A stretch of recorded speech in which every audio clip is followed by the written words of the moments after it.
Esse é o registro da minha participação no Servicolp, encontro de patologia do trato genital inferior e colposcopia, em São Paulo, em 8 de maio de 2025, numa mesa redonda sobre o câncer de colo uterino e suas lesões precursoras, falando sobre o teste HPV versus a citologia no rastreio. Gostaria de começar lembrando que a citologia tem um papel histórico na redução do câncer do colo do útero desde a sua proposição e aperfeiçoamento por Papa Nicolau nos anos 1950, principalmente nos países em que foi introduzido num contexto de rastreamento organizado com base populacional. Essa meta-análise, publicada pelo pessoal da McMaster do Canadá em 2013, reuniu informações de 23 estudos observacionais e um ensaio clínico para sintetizar a evidência de efetividade da citologia na redução da incidência e mortalidade por câncer do colo do útero. Além da demonstração da redução da incidência e mortalidade por câncer no ensaio clínico indiano e que discutiremos adiante, e em grandes coortes, os benefícios do rastreamento com citologia podem ser sintetizados nesta meta-análise de 12 estudos tipo caso-controle, incluindo quase 4.800 casos e 18.000 controles. Nesta meta-análise, a chance de uma mulher diagnosticada com câncer do colo do útero era 35 vezes menor entre as rastreadas com citologia do que entre as não rastreadas.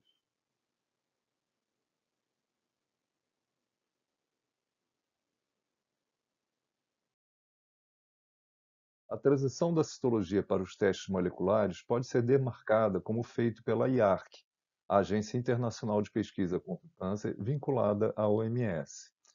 Eles mostram que, até 2005, as evidências que apontavam para essa necessidade eram baseadas em estudos de acurácia, que mostravam que os testes de HPV apresentavam maior sensibilidade, ou seja, perdem menos diagnósticos, às custas de menor especificidade, ou seja, apresentam mais falsos positivos.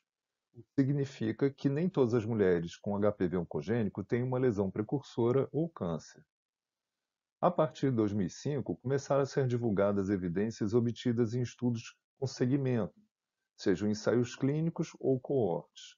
Alguns desses estudos mostraram redução da incidência e da mortalidade por câncer de colo do útero em mulheres rastreadas com teste HPV em comparação à citologia. Vou mostrar alguns desses resultados adiante. Mas o grande marco, na minha opinião, foi a divulgação do Plano Estratégico da OMS para a eliminação do câncer cervical como um problema de saúde pública em 2020. O que parece ser uma meta utópica mostrou-se ser atingível desde que os países se empenhem em agir nos três eixos da prevenção: rastreamento com um teste de alta performance baseado em tecnologia molecular, tratamento das mulheres doentes e vacinação de todas as meninas até os 15 anos. Falando um pouco sobre a acurácia, essa meta-análise publicada em 2017, reunindo informações de 29 estudos envolvendo cerca de 140 mil mulheres, mostrou que a sensibilidade dos testes baseados em PCR é 37% superior à citologia convencional para a detecção de NIC2, o mais grave, com uma especificidade 5% pior. Isso significa que o teste HPV foi capaz de detectar quase 40% mais lesões do que a citologia convencional, mas encaminhou desnecessariamente 5% mais mulheres para a colposcopia. Daí a necessidade de um exame de triagem para definir que mulheres têm mais risco de serem portadoras de lesões precursoras ou câncer e, com isso, serem encaminhadas para a colposcopia. No Brasil, a triagem será feita pela genotipagem. A comparação dos testes HPV baseados em PCR contra a citologia líquida mostrou resultados semelhantes, mas ressalto que para a detecção de NIC3 ou câncer, a sensibilidade chegou a se mostrar quase 50% maior. Aqui mostra uma figura mais complexa que pretende mostrar que o teste HPV, por ser mais sensível, é capaz de identificar as lesões precursoras com anos de antecedência. Ela mostra que, numa primeira rodada de rastreamento, o risco de encontrar uma NIC2 ou pior é quase 60% maior utilizando-se um teste HPV do que a citologia. E no caso de uma NIC3 ou câncer, isso é em torno de 50%.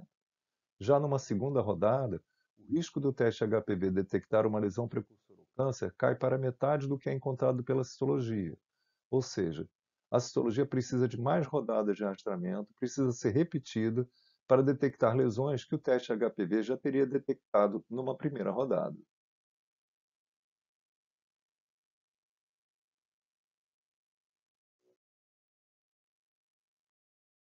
Aqui mostra os resultados de segmento de 8 anos, publicados em 2009, de um estudo clássico realizado na Índia, comparando a incidência e a mortalidade por câncer do colo do útero após uma única rodada de rastreamento.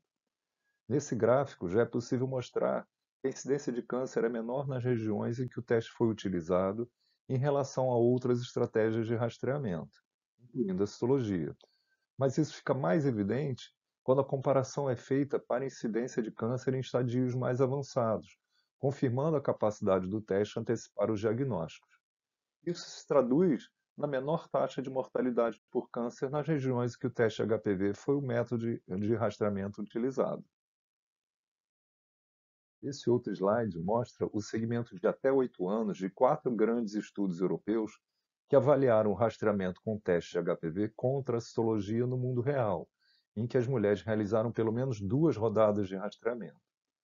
Aqui fica evidente que a detecção de câncer nos primeiros 2 anos é parecida, mas vai se diferenciando ao longo do tempo.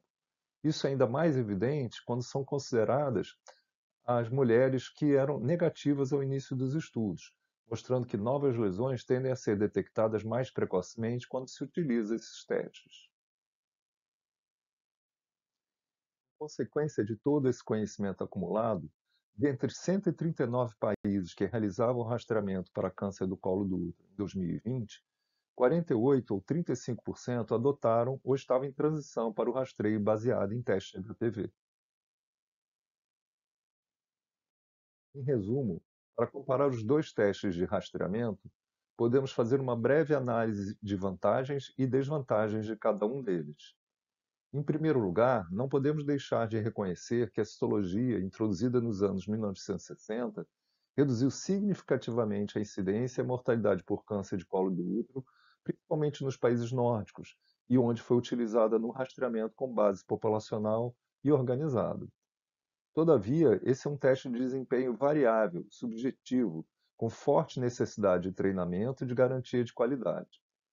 Como apresenta limitações na sua sensibilidade, podendo ter um número significativo de falsos negativos, necessita ser repetido em várias rodadas para garantir a ausência de doença ou detectar uma lesão previamente não detectada.